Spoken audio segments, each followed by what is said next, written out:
Hello, Nay. Kamusta na po kayo? Hello anak. Mabuti naman ako dito sa Maynila. Eh ikaw? Okay lang naman po ako, Nay. Nay, kailan po kayo uuwi? Anak, hindi ko pa alam. Alam mo naman na busy pa si nanay sa trabaho. Anak, may allowance ka pa ba?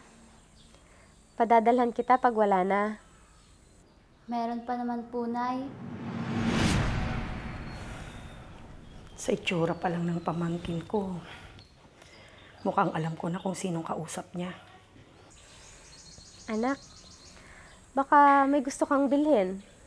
Mga bagong sapatos, bagong damit, o kaya cellphone. Nay, meron pa po ako lahat ng yan. Baka may iba ka pang gusto. Sabihin mo lang. Nay, wag niyo na pong tanungin. Baka hindi rin po ninyo maibigay ang gusto ko. Alam mo kung anong gusto ng anak mo kahit hindi mo tanungin. Hindi ako sapat para sa anak mo. Iba pa rin kung kayong mga magulang sana ang nasa tabi niya. Kaso, pareho kayong mag-asawang nagpabaya sa relasyon niyo. Kaya nasa akin ang anak niyo ngayon. Halos hindi na po kayo umuwi, Nay. Hindi na po tayo nagkakasama. Hayaan mo anak. Pag hindi na busy si nanay sa trabaho, uuwi na ako dyan. Sana nga po, Nay. Magawa niyo.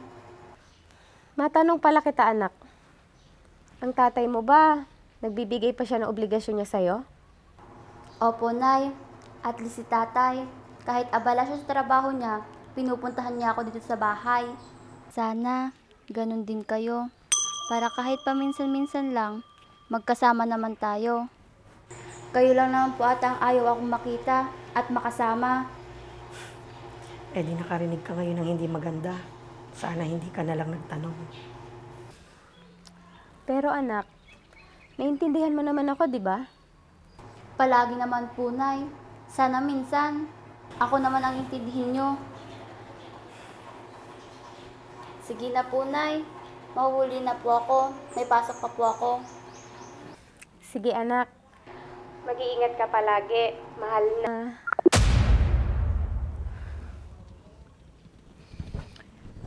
Hindi na niya narinig na mahal ko siya.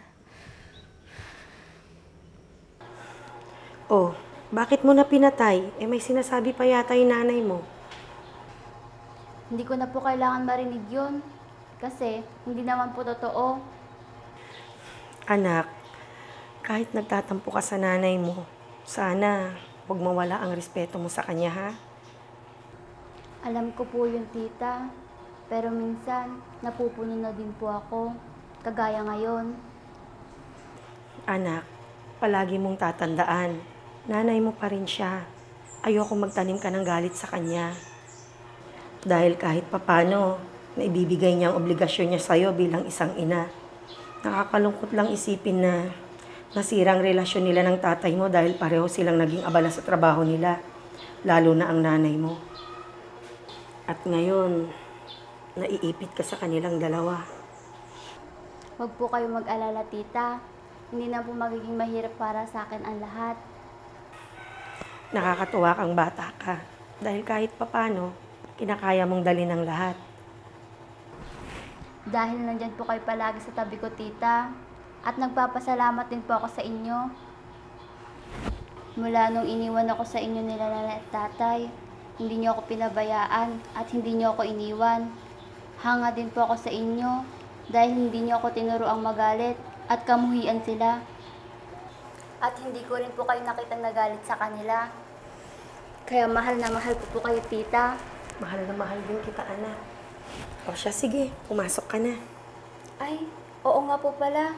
Baka malate na po ako. Mag-iingat ka, ha? Opo, tita.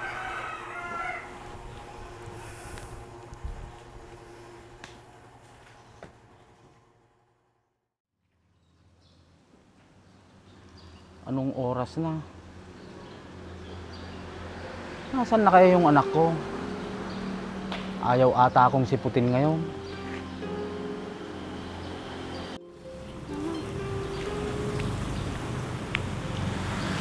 Asan kaya si tatay dito?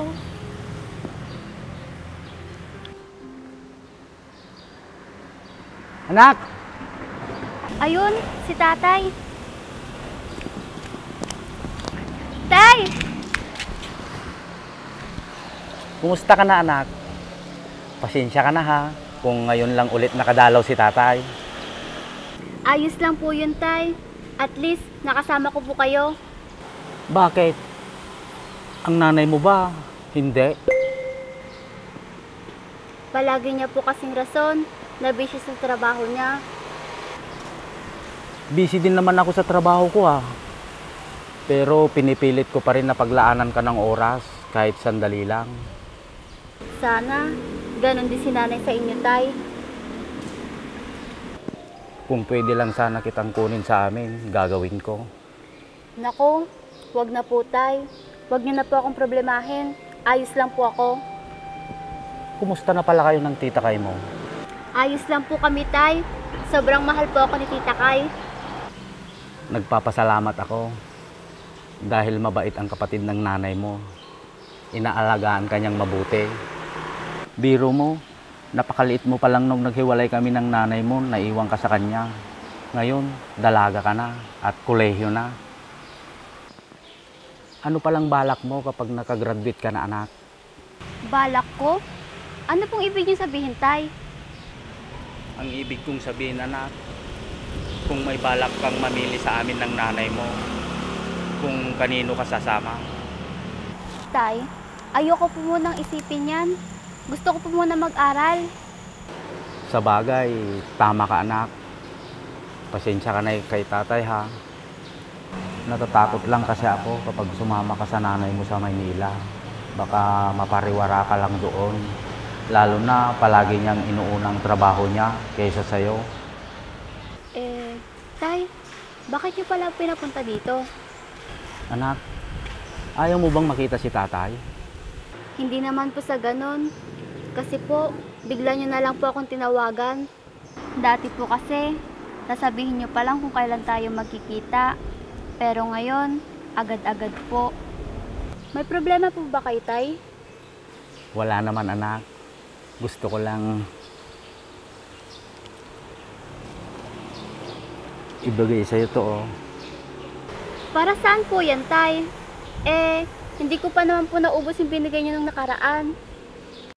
Gusto ko lang maagang ibigay ang allowance mo. Baka kasi may babayaran ka sa eskwelahan nyo. Kaya naman po pala. Pero sa ngayon po, wala pa naman po kaming babayaran. Basta, kunin mo na. Baka kasi maging busy na naman sa trabaho ang tatay mo. Kayo pong bahala, tay. Wala ka na bang klase, anak? Wala na po, tay. Bakit po? Gusto mo bang kumain tayo kahit saglit lang? Pwede naman po, tay. Salamat, anak. Saan mo gustong kumain? Kahit saan po, tay. Pero, pwede po ba natin bilhan ng pasalubong si Tita Kay? Yun lang pala. Walang problema. Salamat po, tay. Sige po, tara na po. Sige, anak, tara.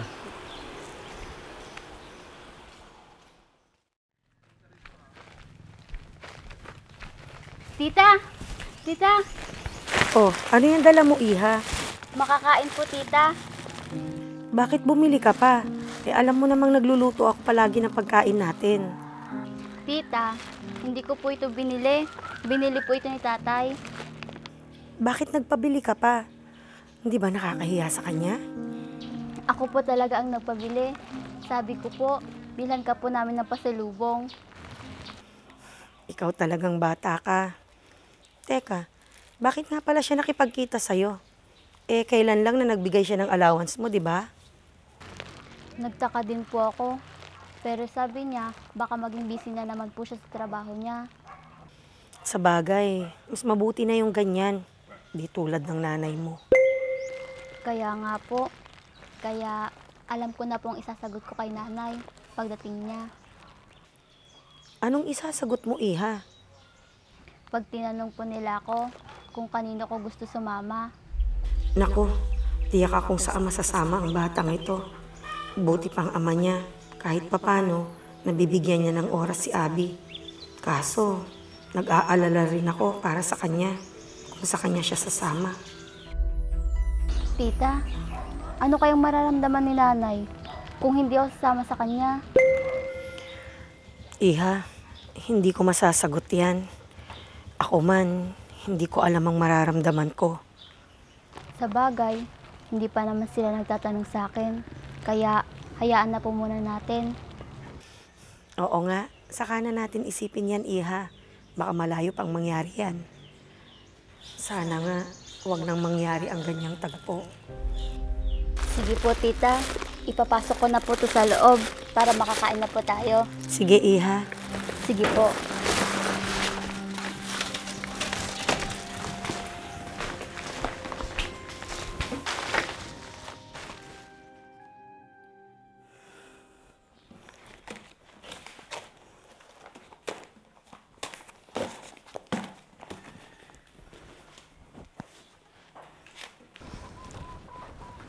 Ate? Abby? Ate? Abby? Si Ruby ba yung tumatawag? Ate? Abby? Ruby? Ako nga, ate. Halika, pasok ka. Nasaan si Abby? Bakit bigla-bigla ka na lang umuuwi nang hindi nagsasabi, ha? Nakakapagtaka tuloy. Humingi ka ba ng bakasyon mo? Hay nako, ate, hindi. May conference kasi kami sa syudad, kaya aksidenteng nakauwi ako. Kung wala pala kayong conference, wala ka nang balak umuwi. Imbis na tumuloy ako sa hotel, dito na lang ako sa bahay natin. Para makasama ang anak mo? Hindi, ate. Para makatipid. Sayang din kasi ibabayad ko sa hotel.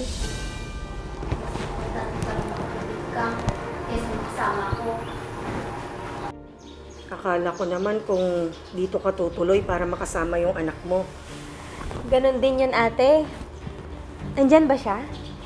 Oo, nandyan siya. Hindi pa siya nagigising. Gigisingin ko na siya, ate. Hintayin mo na lang siyang magising.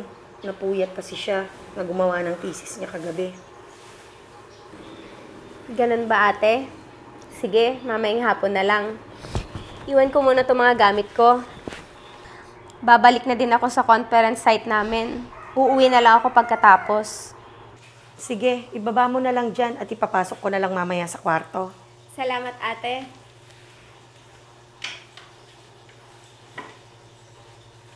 Sige, ate. Aalis na ako. Baka kasi malate na ako. Sandali lang. Dito ka ba maghahaponan mamaya? Para makasabay mo namang kumain mamaya yung anak mo. Naku, baka hindi na, ate. Kasi kakain kami na mga kasama ko sa labas.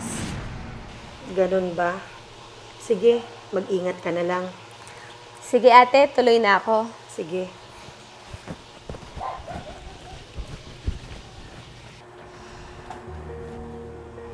Oh, Abby. Gising ka na pala. Siya nga pala. Alam ko po, pero umalis siya kaagad. Ah, Iha. Babalik naman daw siya mamaya. Kahit hindi na po siya bumalik, ayos lang po. Ang mahalaga, nandyan po kay tita. Iha, hindi ka pa ba sanay sa nanay mo? Yun na nga po, tita. Sanay na po ako. Hindi po ako sanay na nag-stay siya dito sa bahay. Kaya bumalik man siya o hindi, okay lang po.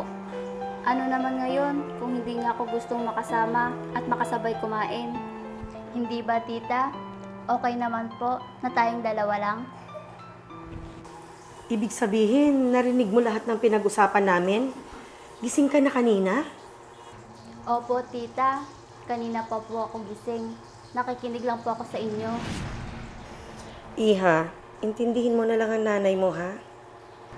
Palagi naman po. Palaging siya naman po, tita. Iha, konti pa please. Sige po, tita. Tara na sa kusina para makapag-almusal ka na. Sige po.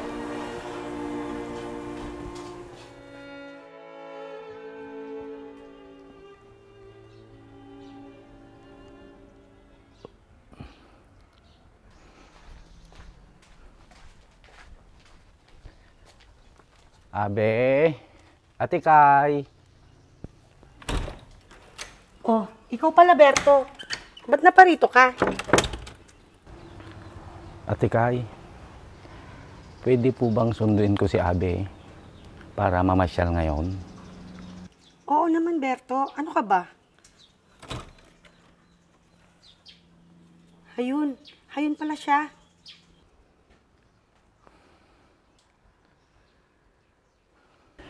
Sige ate, pupuntahan ko na lang po siya doon. Sige, ikaw ang bahala. Mas mabuti pa ngang ipasyal mo ang batang yan. Baka sakaling sumaya siya. Bakit ate? May problema ba yung anak ko? Wala naman. Ang totoo, nandito rin yung nanay niya. Si Ruby? Himala yata. May conference daw kasi sila sa syudad. Kaya nakauwi dito. Grabe. Nakauwi pala siya dito dahil sa trabaho niya din. Kawawa naman ng anak ko. Imbis na sa kanya naman ang atensyon ng nanay niya sa pag-uwi niya dito. Kaso, trabaho pa rin. Ano na lang kaya ang nararamdaman ng anak ko sa nanay niya? Yun na nga eh. Kaya, salamat sa'yo. Dahil napaglalaanan mo siya ng oras kahit papano. Anak ko pa rin siya ate. Kaya kailangan kong magkaroon ng panahon sa kanya. Kahit na pasaglit-saglit lang. Mas mabuti na yung ganyan. Kahit papano, nakakasama ka ng anak mo. Hindi kagaya ni Ruby. Kahit kapatid ko siya, hindi ako natutuwa at sang-ayon sa ginagawa niya sa anak niyo. Tignan mo.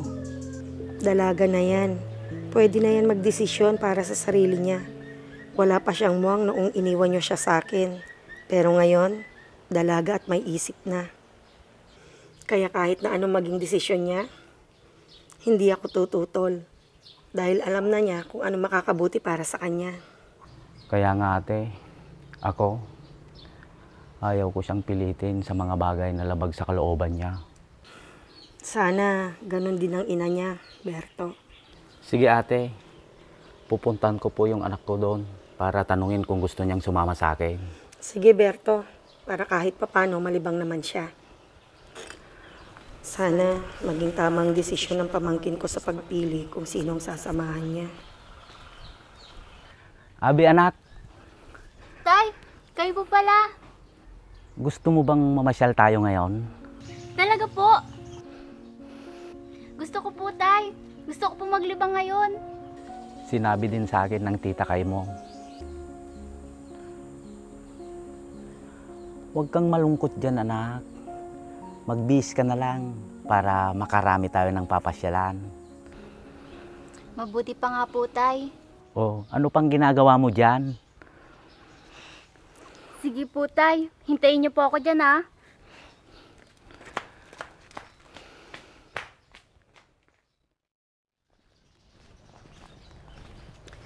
Abi, ate, nandito na ako.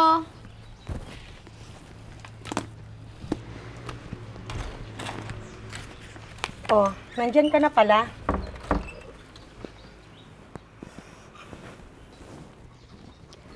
Nasaan yung anak ko, ate?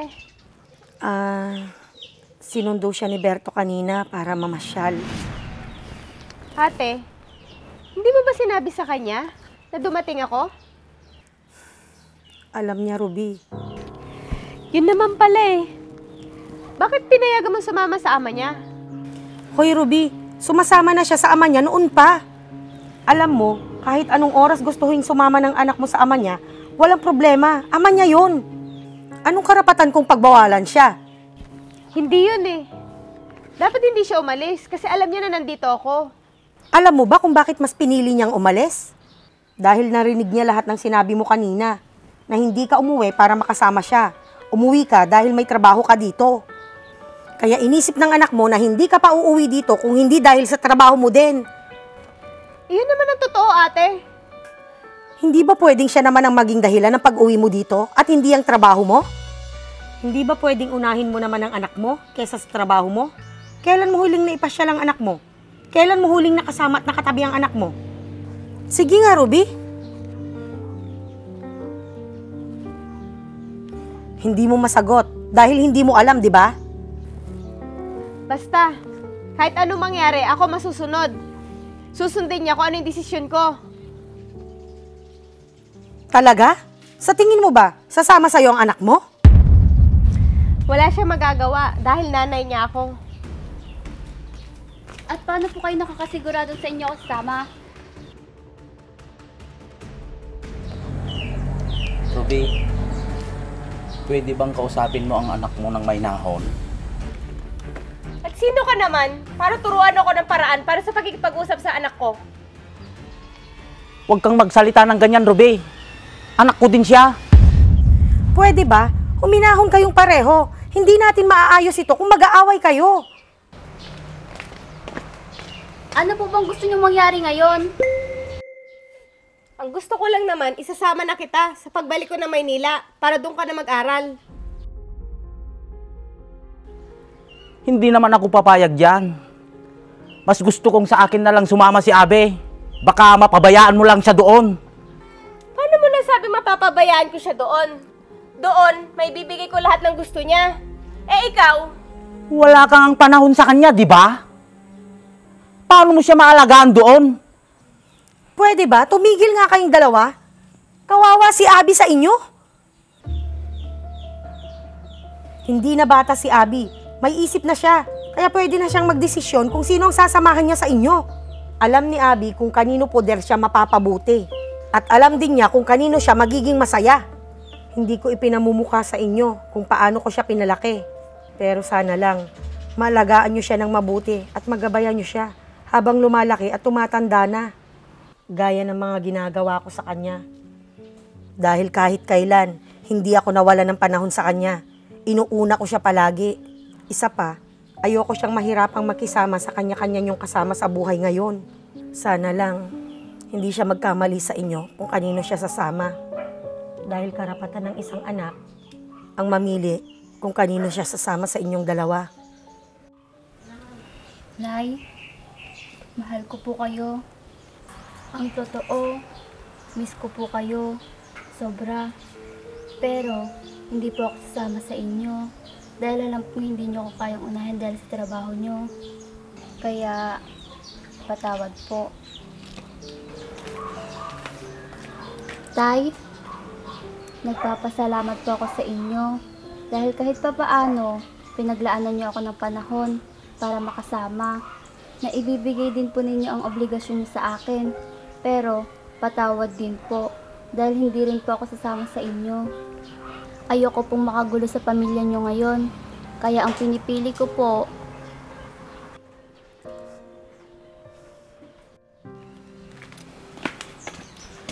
si Tita Kay. Dahil alam kong kahit kayo po, nakita nyo kung paano niyo ako napalaki. Kita naman po ninyo kung ano ang kalagayan ko ngayon, di ba? Lahat ng kung ano ako ngayon ay dahil kay Tita Kay. Kung wala po siya, baka hindi na po ninyo ako kasama ngayon. Siya po ang tumayo na nanay at tatay ko sa kawalan nyo. Halos binigay niya lahat ng oras at panahon niya sa akin. Kaya sa kanya lang ako sasama. Kay Tita Kay, siya lang ang magulang ko. Maraming salamat, anak. Hindi kita mapipilit kung yan ang desisyon mo, anak. Sana, huwag mong kakalimutan na mahal ka ni nanay. Kahit hindi ka sumama sa akin, anak. Pero sana, sumama ka pa rin sa akin kung ayain kitang mamasyal. Tandaan mo, mahal na mahal ka ni tatay.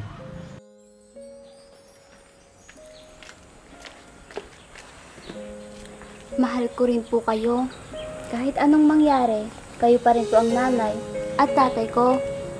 Nagpapasalamat po ako dahil tinanggap niyo po ang desisyon ko na mas mapapabuti po ako sa poder ni Tita Kay. Berto, kapatid ko, huwag sanang sasama ang loob niyo sa akin, ha?